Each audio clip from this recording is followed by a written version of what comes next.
Hello everyone, today we talk once again about medieval universities. Some of you are probably nauseated by the topic, given that I don't know how many videos will be made on it, and not even in particular detail, but I think it's an important idea to conceptualize, to explain how, when, and why especially universities began, right? To give a comprehensive answer to such question to anybody who maybe never thought about it or would like to frame it in the context of the time and so on.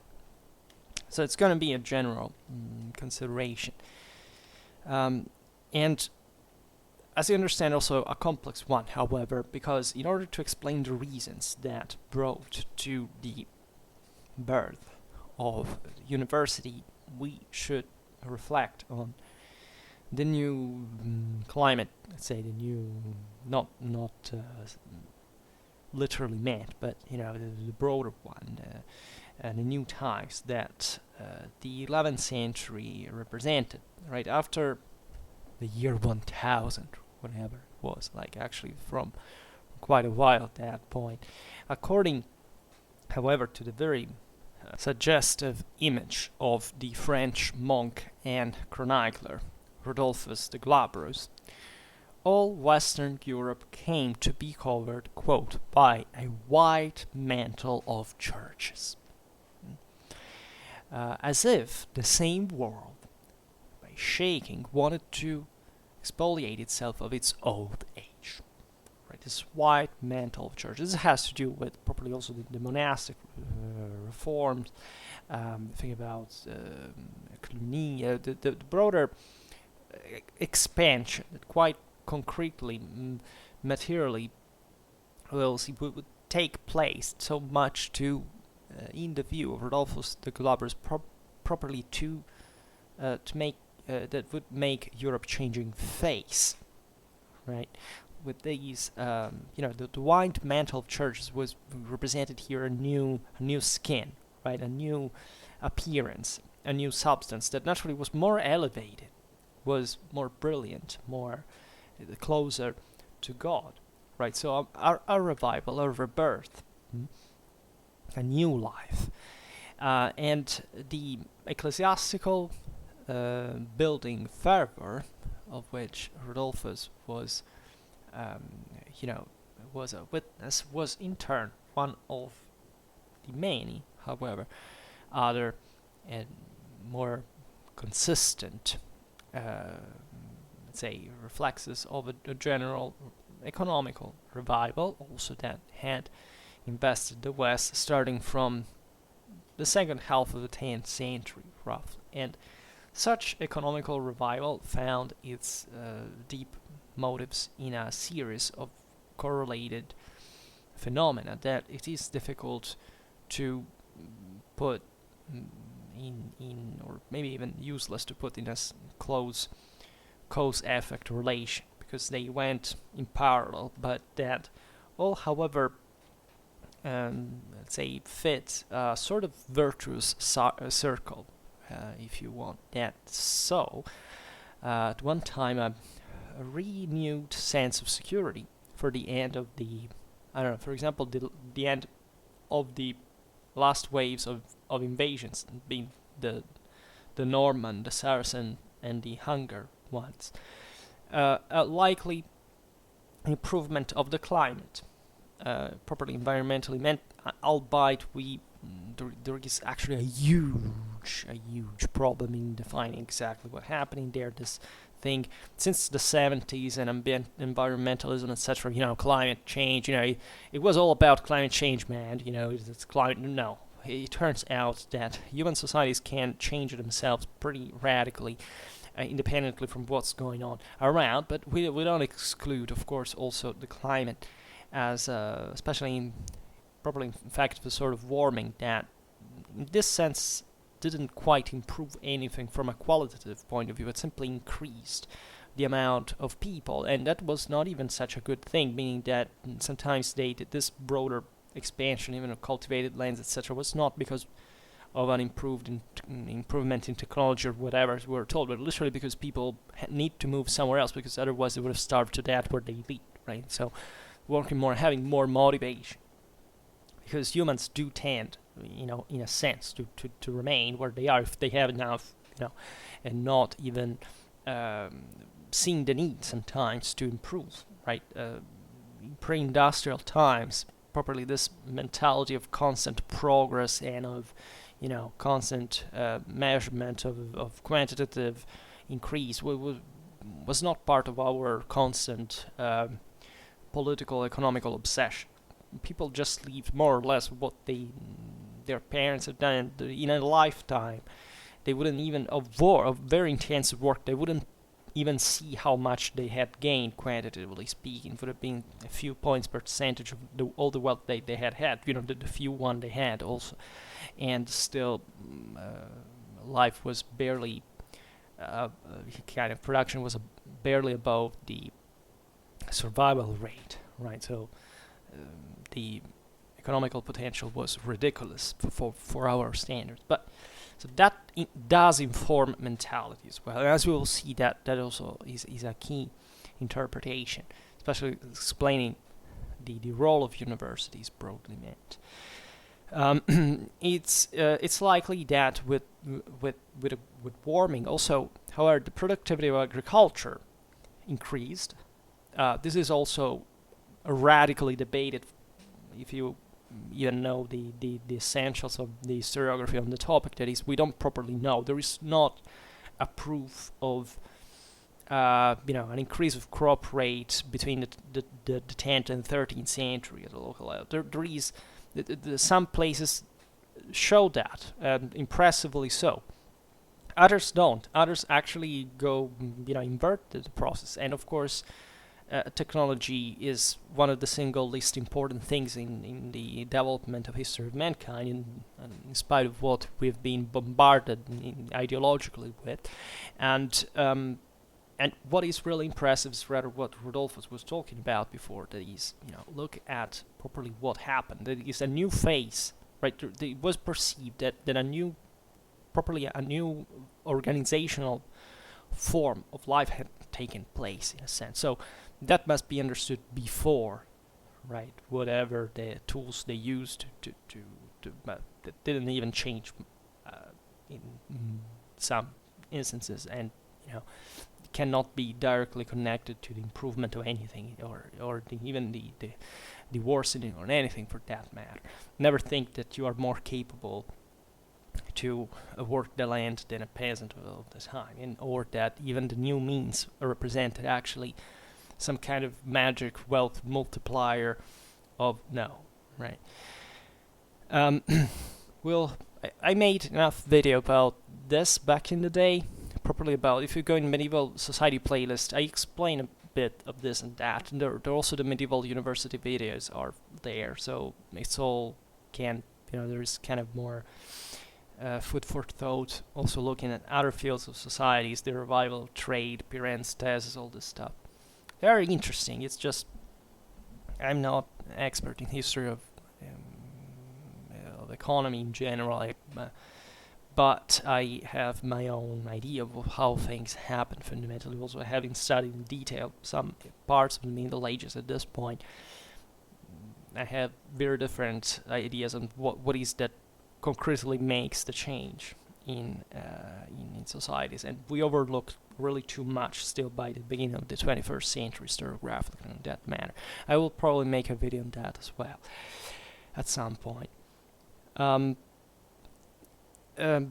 Because the improvement in production, especially, and the capacity, also we don't know who owned what, quantitatively speaking, banally. We have no idea about even how many people lived in Europe at the time precisely, right? What we see is that a revival, for example, of the long-range trade, a revitalization of the old cities, and the birth of a myriad of villages, all coupled with an impressive demographic boom, is what is going on at the time. Here, feudal society, the feudal system is the key to understand this, because very far from being barter-based or kind of closed system, whatever, it was what fundamentally, thanks to the rational element of the feudal elite and the enormous wealth that concentrated in their hands, there was a rationalization properly in the investment of larger amounts of goods and this large scale trade revival, and the same development of cities that are the birthplace of universities, etc., of course, depend on the countryside always, right? In pre-industrial societies, the overwhelming amount of people in any time in civilization, history, whatever part in the world, lived in the countryside, right? Medieval urbanism before the crack of the mid-14th century actually shows something incredible. That is to say, if you look for the most populated cities, especially the Italian ones, there are as many citizens as many peasants. That is something impressive, and that is the pinnacle of medieval civilization, and fundamentally, as far as I know, is not to be found at any other time concretely in the history of mankind. But that's kind of the exception that confirms the rule.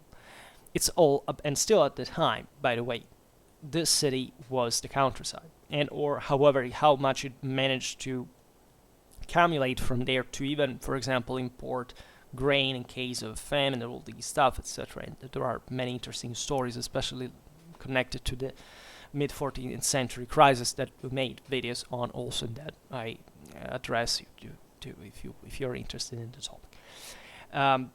But properly, cities themselves were developed by the feudal elite in a way or another. It's maybe wrong to call it feudal, because at that point, in fact, the most urbanized places, feudalism had relatively few to do with that, or at least was just the elite, the military one, if you prefer, that created the cities in a sense, and or however, always with the middle classes that in certain regions of Europe had always been florid and had a tradition of freedom and independence, chiefly Southern Europe, and this generally the development of cities reflected the properly properly the wealth of the world's community, right? In general, the productivity of the region, the area, etc. And of course, there was a gradual development even in here in the medieval millennium, going from from south to north, to this expansion from what the traditional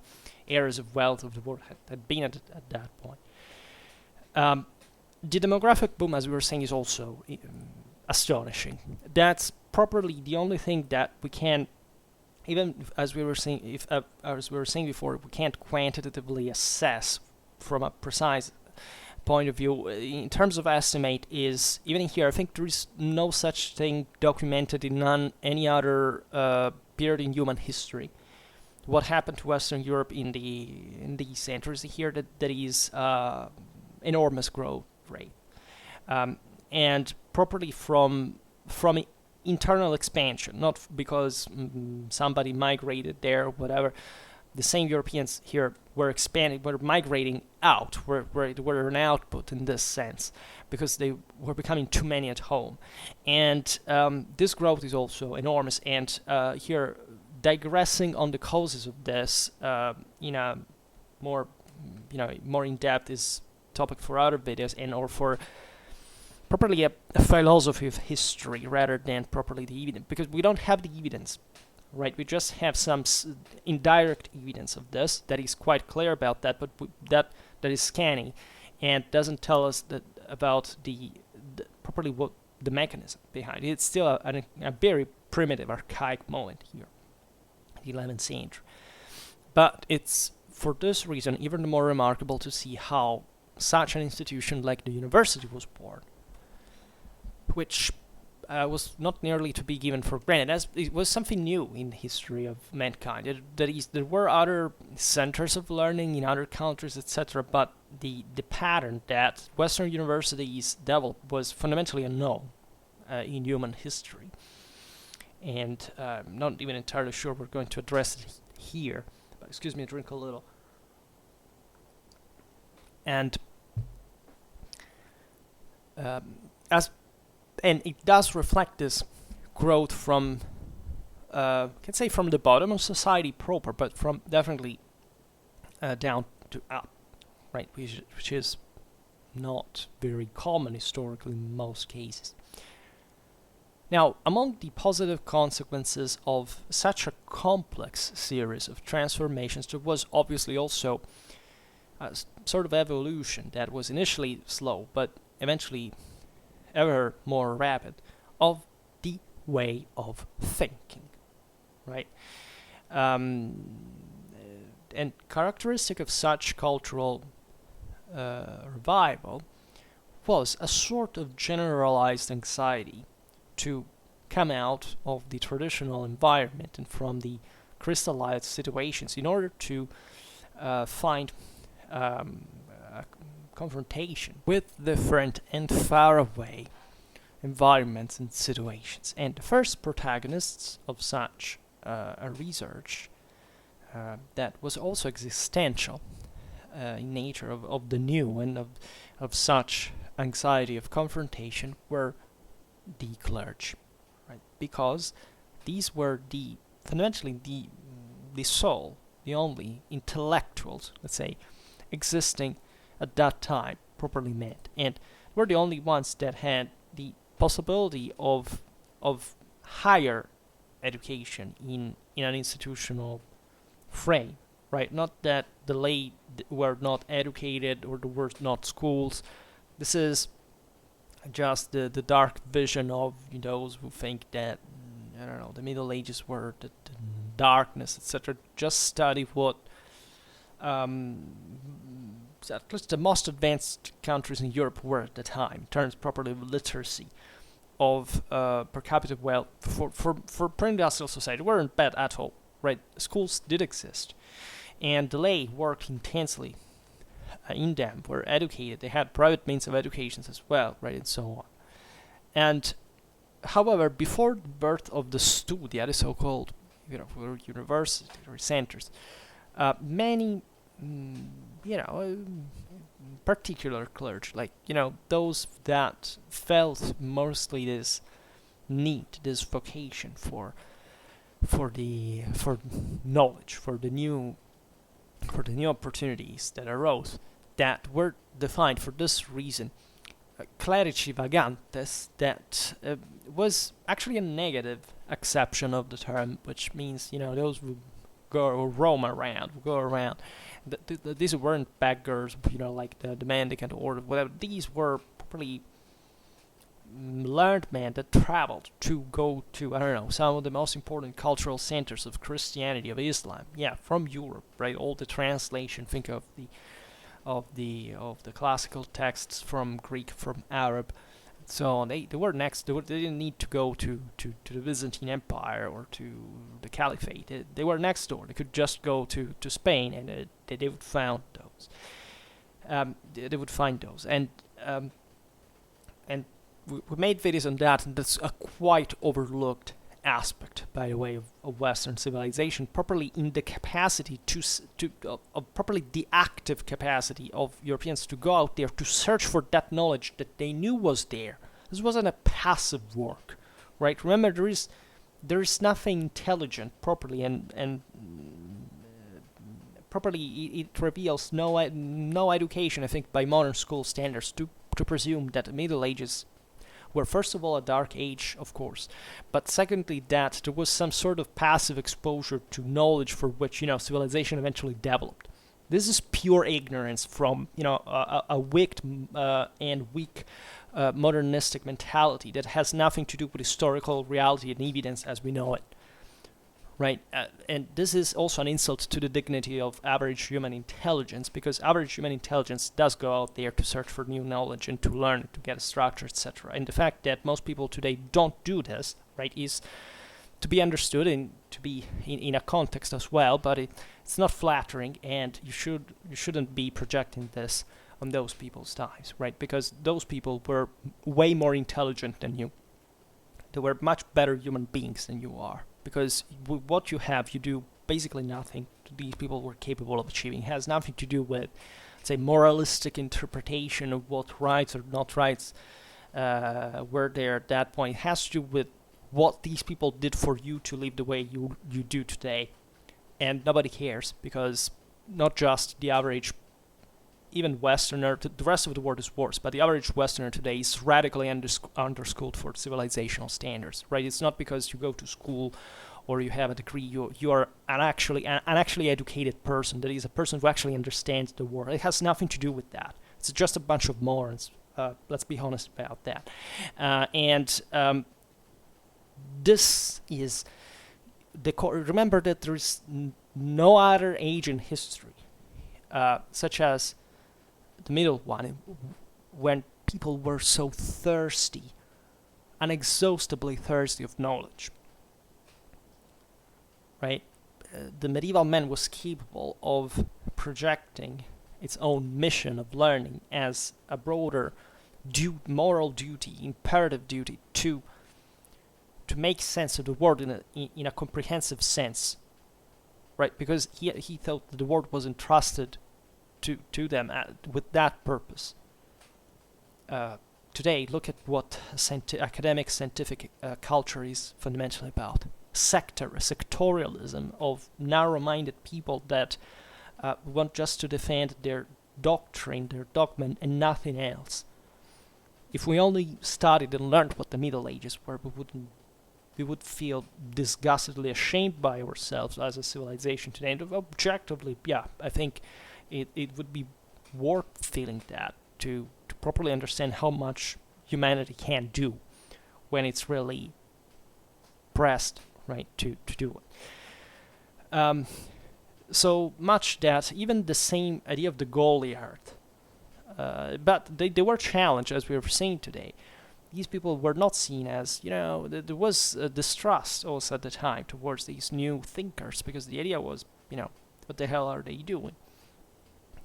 The same idea of Goliath that eventually was attached to the university from Goliath, that we don't know well for which reason at the time was considered not the biblical, the Philistine, etc., but a sort of infernal giant. But, the connection can be though a bit, because, the struggle between good and evil, David and Goliath could associate this as always to hell, I think. But you understand that the negative stigma properly attached to this. But these this clergy that were more than we think began, or at least they had always done, but the phenomenon intensified, to move from a monastery to another, from a capitular school, from a chapter school to another, to attend the lessons of such innovating masters, and to take active part to the cultural debate that fundamentally was putting in discussion the way of thinking of man, nature, the church, power, right? The Middle Ages, as we were saying before, were not always what we know as the peak of its own civilization during the 13th century. It was, of course, a gradual, a reawakening, right? But you can say that under the ashes, that inquiry capacity never disappeared historically, and that such, even during the early Middle Ages, where we can see less properly from a documentary point of view, but such things kind of were more intense than we think. Of course, though, by the 11th and 12th century, a lot would change properly in terms of giving a coherent explanation to this all. And somebody was not afraid, as we were saying before, to properly conceive the whole universe. So mankind is nature, the church, the empire, etc. At this point, it would be like reconsidering our own entire world along such a universal patterns. That's, as I was saying before, what we don't do anymore.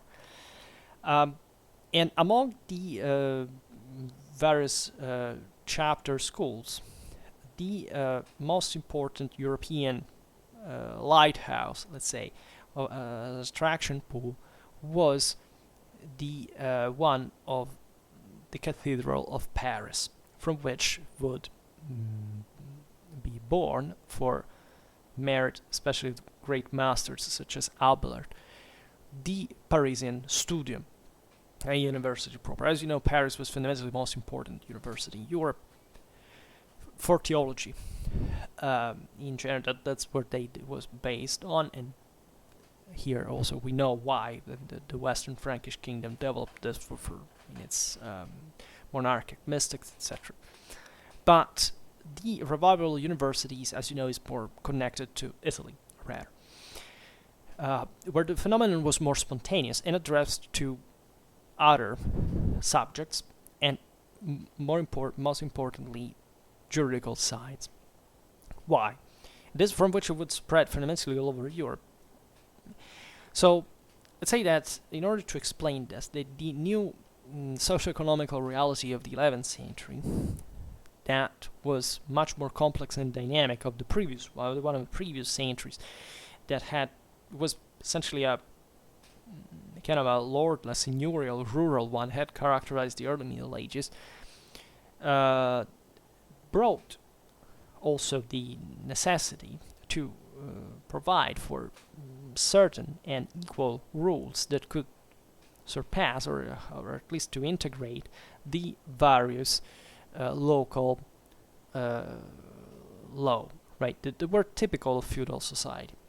As we were saying before, we can't separate the two things because still feudal law also contributed to boosting such juridical achievements, and we can't cut the two things. But there is no doubt that there was a new reality in the cities, especially the urban mercantile world, brought on the fore a different aspect, let's say, a different method, if anything, and worldview and ideas that substantially the feudal law and customs had not, could not contemplate in overall, right? Because they were extraneous to that type of society specifically. Once again, they were not really detached, but still it's obvious that even in here there is a dramatic difference properly in the level of development, of the level, for example, also of wealth distribution, of the level of literacy, right? The level properly of, even the view of political status of the various communities, right?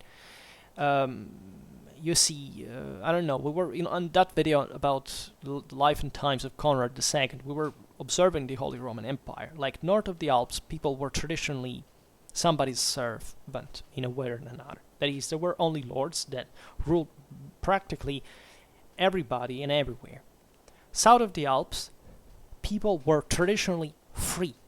Like the various communities, the various from which also the city-states would emerge, that normally were considered by law, in face also Soren said, free people, right? And this is a completely different mindset. This thing went on for centuries, and so thinking even about in European culture, how much this impacted properly worldviews, values, etc.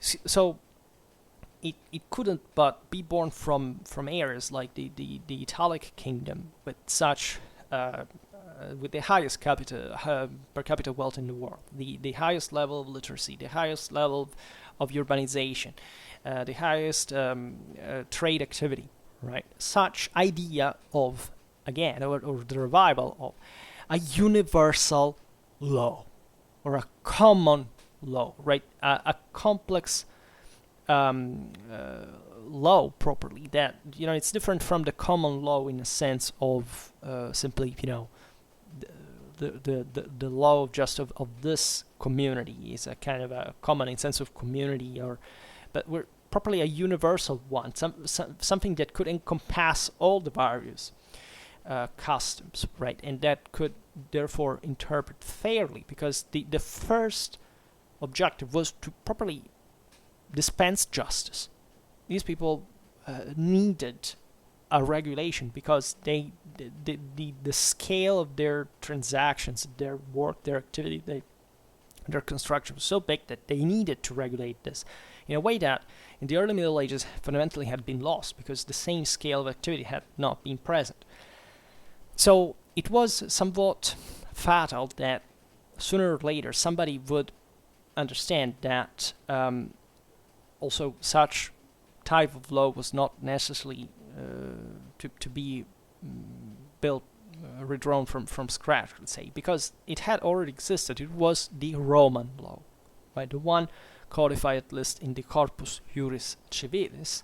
We made lots of videos also about this, that the Byzantine Emperor Justinian had emanated in the first decades of the 6th century, and that it had been extended also to Italy, differently from other areas of Western Europe, with the pragmatic sanction of 554, albeit Roman law had eventually almost been completely forgotten because it was submerged by the various Germanic laws and by the feudal customs. And it is very important in this sense, and we still haven't made it.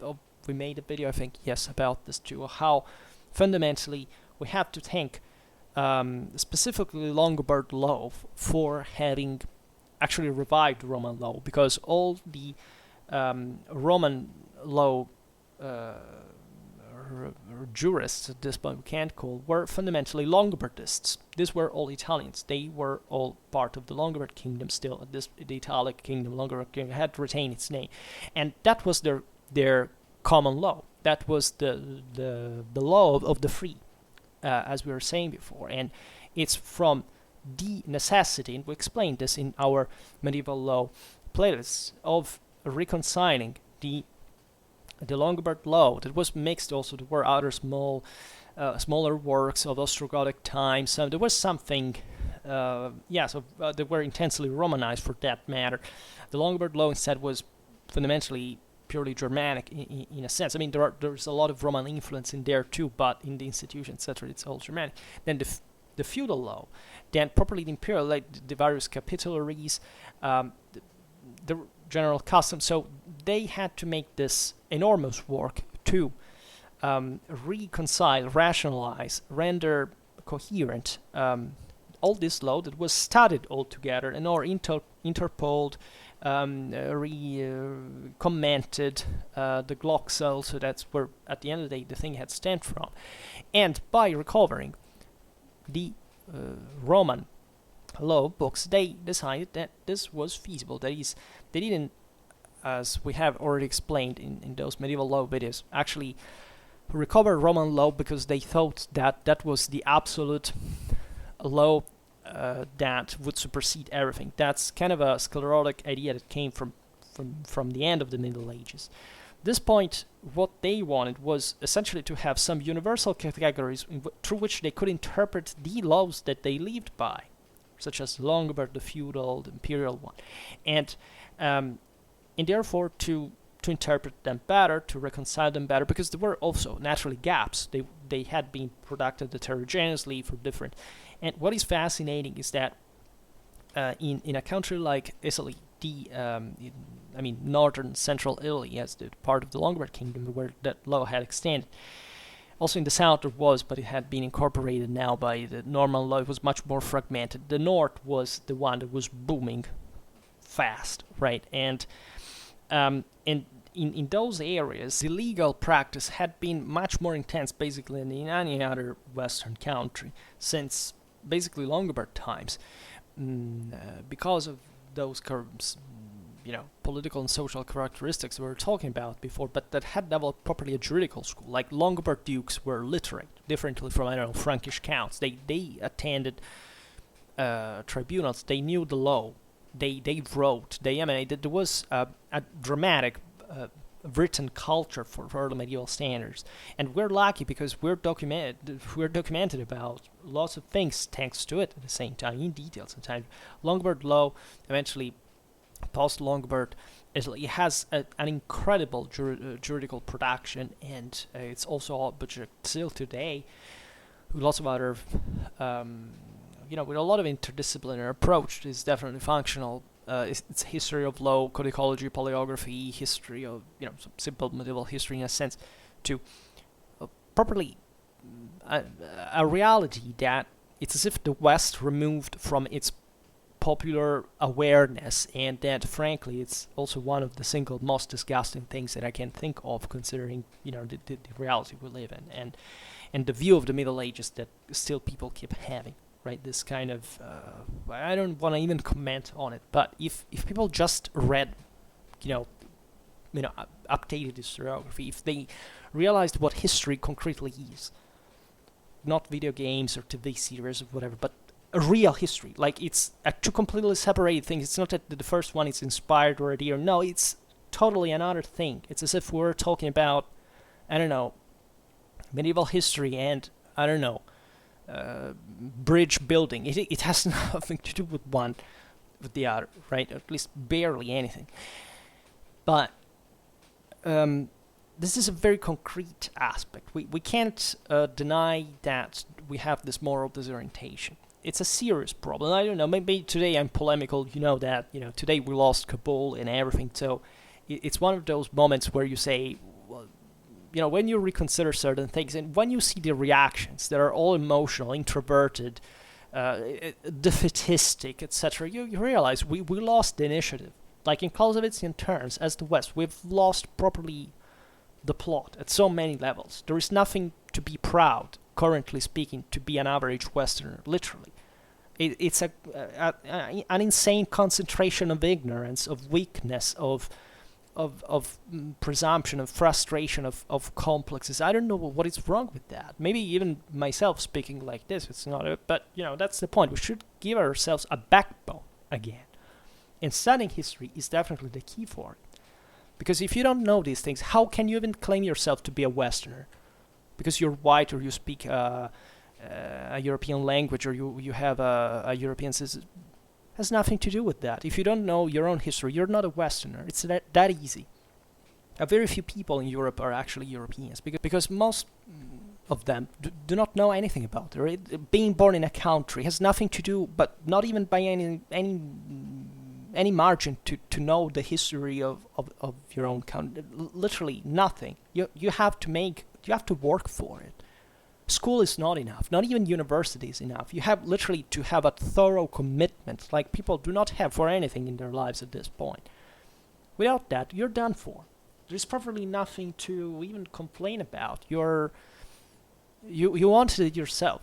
You're nothing, and you'll remain nothing. And then that's a great problem, though, not just for yourself, but we may not care, but unfortunately, it's a community problem. We all pay because of this. Let's say the rediscovery of Roman law happened, as we know, we've made many videos about this, in Bologna. For the merit, first of all, of a certain Pepper, and the precise identity remains still to this point relatively mysterious and object of different hypotheses. Some think that it was a lay judge at the service of the Countess Matilda of Canossa. Others believe that it would be the Bolognese schismatic bishop committed in favor of the anti-pope Clement III and of the Emperor Henry IV. And you know that, of course, the empire had all the interest during the struggle for investitures to back the revival of Roman law, because Roman law from the Byzantine Empire didn't know anything like what was happening in the West at this point with the Gregorian reform. It began by Gregory VII, back in 1075. And we are the same years, and the whole creation of universities fits in this broader context, that is, that the emperor would be superior fundamentally as an authority over the church, and properly the one in charge. Naturally, in the West, I must say it's even it's a fortune that this thing didn't happen, because if it had, by a certain degree, then of course we can't say what it would have gone like. But thanks to the ambassador controversy, we had in the first place an enormous civilizational spin-off. That is to say, all the struggle that is entailed. How popular is the struggle for investitures in young kids today to study the Middle Ages, or how many do they haven't even have even heard of it, or they know what it is practically, and in properly producing this enormous political, let's say, political, juridical, even theological, omnicomprehensive synthesis that would pour out an enormous amount of documents, of ideas, of scholars, etc. Like there would have, you see, the Byzantine Empire didn't see this because, of course, for them they had settled the question much earlier and surely spared themselves a lot of problems with it. But they had also sclerotized the system. That is, look at Byzantine society of the time. It was not the same intellectual vitality that starts happening in Europe here the same way. There's literally a boom that would never end up to ever, because these are the roots of the same Renaissance at the end of the day. It all began here. It's something impressive what the papacy managed to do, or not much the empire, but rather eventually, the most advanced powers like France, etc. That to properly create in terms of bureaucracy. Bureaucracy was not born in 18th century France. It was born in 13th century Rome, Avignon, Naples, Paris. Those were the places, and the Angevin papal axis and state passed from there. That is, what we live today of is the direct product of those achievements in a way or another, right? And so then eventually there was Irnerius as well. There was a better known individual, as very active as a grammar master. He would have initially studied a copy of the Justinian Code that he would apparently randomly gotten from Ravenna, maybe not surprisingly, given that up to 300 years before that was still Byzantine Empire, and still pretty much connected with the East, with trade, etc. And it would have then, started to explain such juridical source to those students that ever more numerous flocked to him in Bologna to learn the gloxa, that is, the norm of the Roman law and its adaptation to a new reality that was not anymore and could surely not be the past Roman one, right? By the way, the late Roman one, etc. Also, Roman law wasn't born overnight, etc.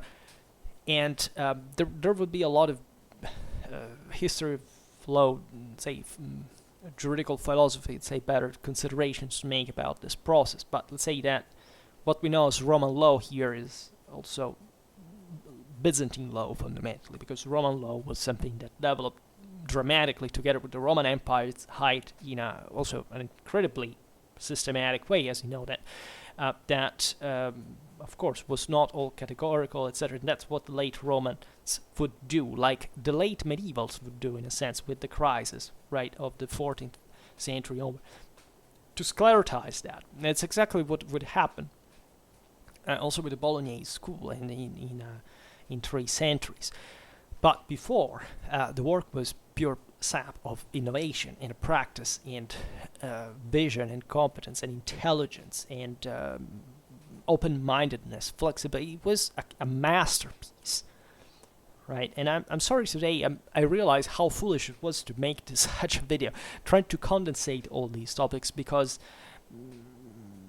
the approach here towards Roman law, you see, these people that flocked spontaneously, these were lay students that were paying privately to be taught Roman law by a master, a grammar master.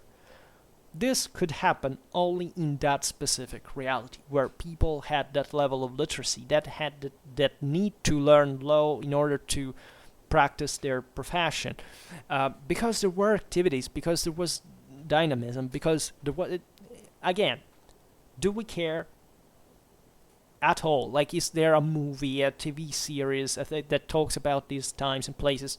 No.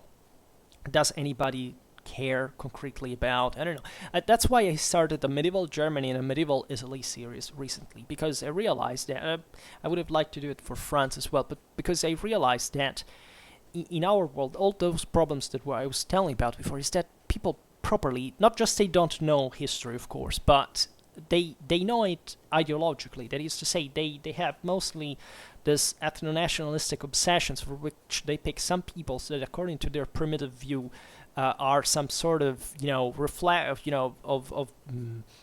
object of projection, at least of some radical delusions about what were the good ones and whatever, and it's just and then eliminating all the rest. Because civilization is too difficult to understand. You have to make your homework difficult. You don't do anything, so remain a barbarian, and that's exactly the problem we're having in this world. The sap of civilization is forgotten.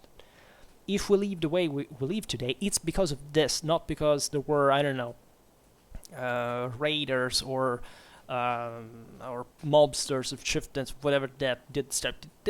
Here we are talking about what we should be proud of as Westerners for, right?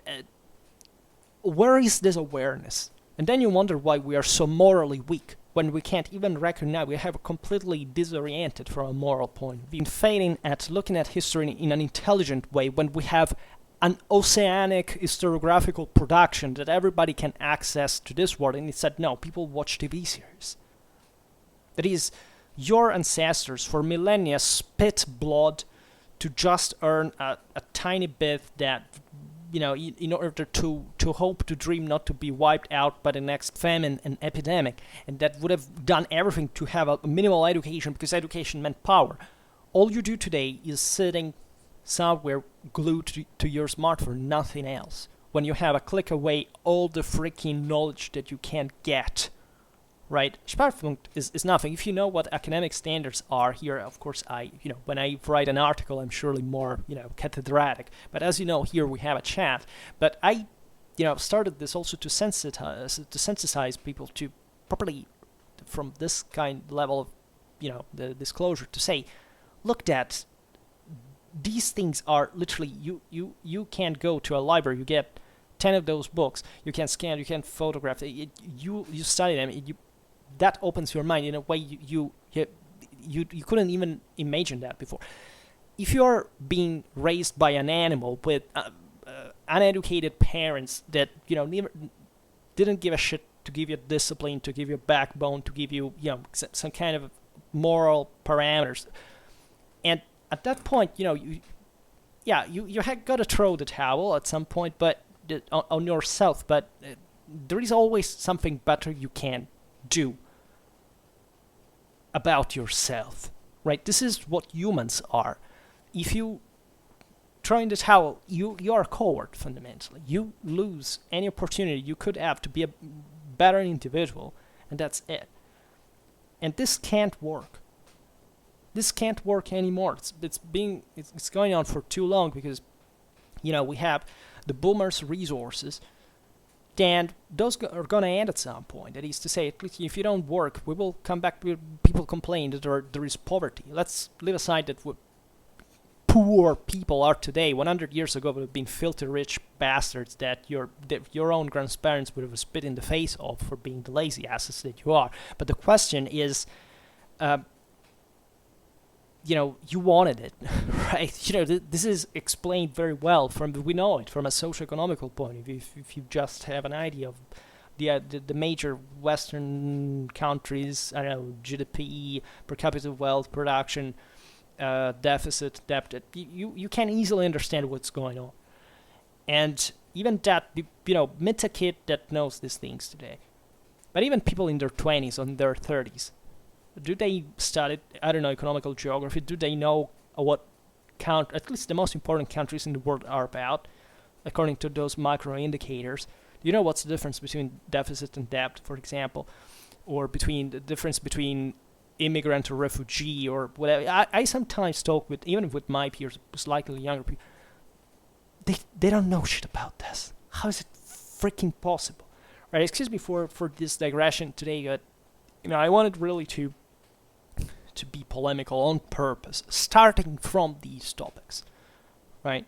Because what these people did here is something that nobody would imagine to do here. That is to take essentially the regulatory norms of your own society, to look at, to go back looking at past traditions, when there was a universal understanding, and making the civilization work to frame your own regulations within those universal categories to make it work positively and to actually spread further and making civilization boom. It's exactly what happened at that time.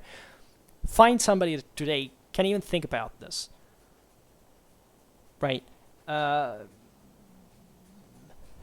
don't know. Where is this? We live in a complete lack of moral orientation. I was completely accidentally listening to Steve Jobs' motivational speech. I was curious about it because I remember at the time that somebody said, what a speech. It seems like a 70-year-old speech. You can't say that to maybe an adolescent at best as a motivational. So those were freaking college graduates. There are people going out there in the world to become the new elite. You make that speech. There is no morals in that. There is some twisted, kind of generalistic attitude to what you should, how much you essentially shouldn't give a fuck, and not even focusing on recognizing the importance of structures, of hierarchies, etc. No, if that's the new normal, we're done for. Like literally, we're done for. And I'm not saying it I have a great faith in humanity, honestly, but I know that there are phases that things can easily go down to precipitate. And believe me, nothing has changed here since the 1930s. People have not learned the lesson. They don't know what it is like, right? It's just a fiction. It's a charade. It's like charade, to say better. It's fake. It's learning how to fake. Fake how not to be stupid. Fake how not to be racist. Fake how not to be ignorant. But then when you meet people who actually are intelligent, open-minded, and educated, you're done for because you're spotted immediately. You're not you can't trick that. And the reason being is that because you haven't got to the point where that person is, and therefore you can't understand how easy it is to spot you. In fact, history provides you with this capacity. History exposes weakness. Right? It's not an empowering story. History is the work of inquiry that skills you at the point that you can easily understand from a person's historical interest immediately what their political view is. It's literally the easiest thing in the world. I've never seen a paper or some scientific publication, whatever, that actually discusses this. When von Clausewitz was speaking of the Wunderbar Trinity, he was right. It's like it's as if there was an easy way of getting it, and it's a simple way. It's never easy. It's hard. It takes a lot of work, as I was saying before, but it's simple after all. It's much simpler than in complicating our own mind. It's incredibly more demanding, properly in terms of calories, of work, of problems, to be stupid than to be intelligent. Because intelligent already knows what's the difficulty and finds out the way to to more efficiently get through the thing, and the other stops there wondering with all the weight of its lower position that doesn't help at all. But anyhow, again, now coming back to our Peppo Nernerius. Now Peppo lived and taught surely in the last decades of the 11th century. Nernerius in the first in the first 20 years, let's say roughly, of the 12th. Now, about the Bolognese studium, we don't know so much because these figures became almost mythical. Right? There were actually about Peppo there are some doubts, about Nernerius, no, but they were probably both historical figures. There was no, if Peppo wasn't a single individual, maybe were different masters, whatever, but still they were real people. Of course, they made all this work. As I was saying before, this all was in the context of the clash between Henry IV and the papacy, war, the ideological strails, siding. It was a very intense, directly, this didn't have to do with the elite, it had to do with the people as well. Right, taking sides and so on about it. So it was a huge deal, historically. Also because nothing had ever existed before, such as the Gregorian reform, the papal monarchy, and what now the empire was reacting like towards it. It was a completely mind-blowing. These are the same years of the first crusade. Do you understand what the world was changing like? We can't even come close to that today. We complain about non-existing problems. These people were going through the hell, the eye of the storm of the civilizational catalyzation and cataclysm at the same time, if you want. And they were the ones making the thing, right? Actively partaking to the choice and irresponsibly being on the fore with their ideas and their capacities and their lives. Now, we also don't know how, unfortunately, the precise years in which the two masters began, respectively, to teach, and therefore we lack, also considering that university at this point was a sort of spontaneous institution without any sort of official recognition, a safe date for the beginning of the Bolognese studium. But it doesn't matter much, right? As you'll see, also the 1088 date that is given for the foundation of the University of Bologna, so the first one in Europe, well, is traditional, is attributed, but these people were doing that at the time. And as we were saying, it is important to understand this was also a private enterprise. Like, it began spontaneously among private people who wanted to learn more. I can't say the Schwerpunkt is the same thing, but it's in a sense the same. Like, what's the deal? There are, like, public institutions. I also belong to them because I formed myself there. But I decided to talk about these things to you in a private way for some kind of interest, but also some kind of pleasure. And you are here to listen, right? And that's amazing because it means that we are creating, in part, civilization through our modest means, because we are meeting each other's needs in a sense, ambitions, interests, etc., and we do it for some purpose that, even if for the same fact that is wanted, has to have some kind of feeling of, okay, we need to improve. The important is how much effort we put in this. These people were to create universities. Such peculiarity is in fact is also what brings together the two most ancient universities in history that are Bologna and Paris, that always let's say prevented in a sense to celebrate the respective year of birth, as it would have been possible instead eventually for all the studia that were eventually created either by migration of students from Bologna or from Paris towards other cities, for example, Modena, Vicenza, Padua, Vercelli, Toulouse, Siena, or for a precise active foundation, as would be carried out by sovereigns or pontiffs. We made a video about this. Think about Naples, Salamanca, Coimbra, Rome, Perugia, Pisa, Pavia, Vienna as well, etc. So it's almost a mythical age, right? The one of the birth of universities, of the two ones, of Bologna and Paris, are most important in Europe. And to, let's say, compensate at least for this evident contradiction, or at least, paradox if you prefer, the oldest university in Europe didn't know when to celebrate its own anniversary. So at the end of the 19th century, on suggestion of the Italian scholar Giosuè Carducci, it was established that the University of Bologna would have been born in the year 1088, right, adopting thus such purely conventional and approximate date for declaredly self-celebrative aims, but that still is, we know that the years were those, right? So whenever it's important, right? We don't have the date. We don't have when these people began first to listen to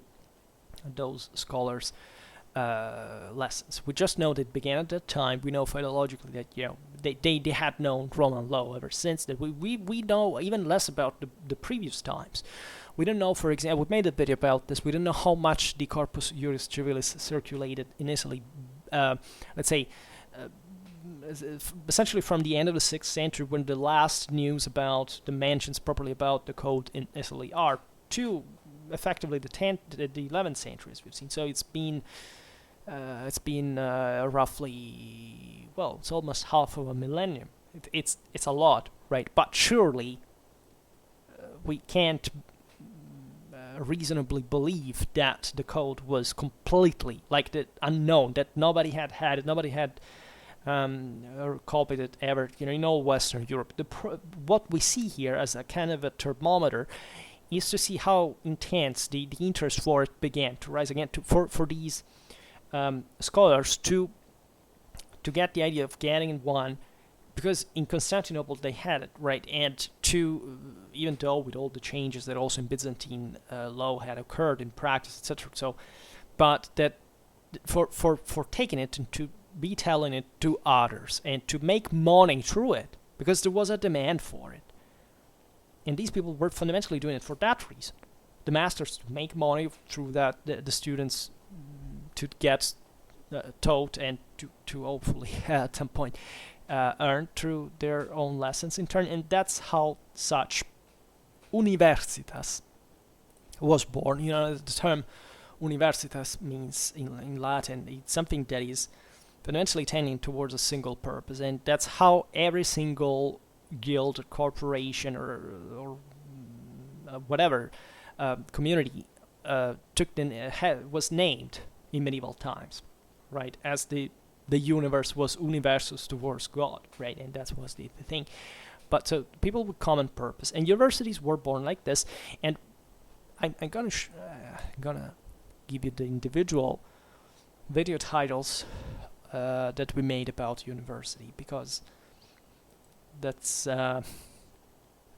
we touched individually each and every one of such topics, and I didn't create properly a playlist on it, but by searching by university, okay, so yeah, we made recently something like this. So we made a video about the first medieval European universities and pastime and violence of medieval students, universities and new centers of knowledge, birth and development of medieval universities, organization of medieval universities. I thought we actually did. We would do more. Look at, there's a very old one. It got a lot of dislikes because it's the early ones were objectively bad with it, but it made actually a lot of views as well. I mean, the earlier one. That's something I can't understand with Schwerpunkt. This is not proportionate in interest of time. They used to say, even if these are the older videos, they made an incredible and disproportionate amount of views compared to the new ones, properly in relative terms, if you look at their time out there. So, okay, let's try to dilute with this new video, but let's, probably there is some interest. I don't know, these topics to me, I confess it, they are very fascinating, but I'm not an expert of medieval universities or whatever. I studied them just because that's what you do when you study the Middle Ages, and I got a bit into that thing of the Roman law revival because I studied medieval law essentially, and that's why unavoidably you study these things about the Bolognese school and the other ones that spread in Europe from it. But I don't know what I was saying about the fact that when I make these videos also about medieval society or whatever, I always say, my god, it's boring. Like, I like more to talk about my own stuff. If you tell me about medieval warfare, I'm all about it, and I'm cool. When we talk about medieval universities, however, I see that people like it, and I don't understand why. Like, either they think that they are the same guys, or they because they study at university, whatever. I think it's fascinating mostly for particular reasons, and properly we haven't still explained which ones these were. We still have to talk a lot, as we were saying before, about the Holy Roman Empire altogether, imperial policy, the Italian communes, the struggle, the rival of Roman law, during the clashes, I don't know, for example, between Barbarossa and the Lombard League, and also the struggle between papacy and empire, the investiture controversy. These are big, massive topics. We made actually something else. Now that I think about this, about the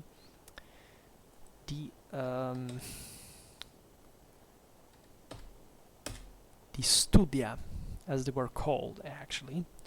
Yes, we made other two videos that I remember. One was about the Neapolitan Studium, founded by Frederick II in 1224. That's very important for a number of reasons that are better explained in the playlist about the Kingdom of Sicily, because of the royal policy and the degree of centralization that the Normans and the Swabians achieved in the kingdom. That was basically an exception in Latin Germanic Europe.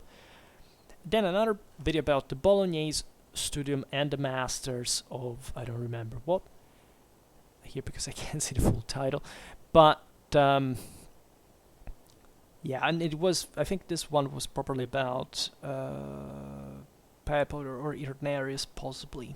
Yeah, so it's plenty of that. So if you're interested in these topics in general, especially about medieval law, just know that there is an entire playlist about that. And for the rest, other socio-economical things are in the medieval society playlist.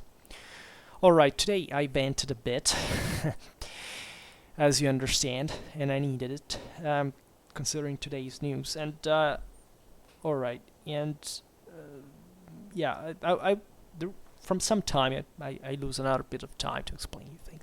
I'm thinking about making a video titled something like historical responsibility. That is to say, how important is it what we tell about history, in the way we say it, what we say it, with the choice that we make, the way we spread it, etc. It's a huge topic, actually. And you see, when something important happens in the world, or you think about all the problems that exist, etc., and you say, "What, Schwerpunkt, you are a military, you make a why do you make a video on medieval university? You made other 6, right, or other 8, or even more. Why?" Well, it's for what I was trying, at least, to explain before. That is, it's also these perspectives that make us understand how concrete but also difficult it means to understand the world, right? And how difficult, how much time, how much perspective, but also objectivity it takes, right? So yeah, today Afghanistan disappeared and Islamic Emirate appeared, or whatever, etc. But so we will talk about that maybe at some point.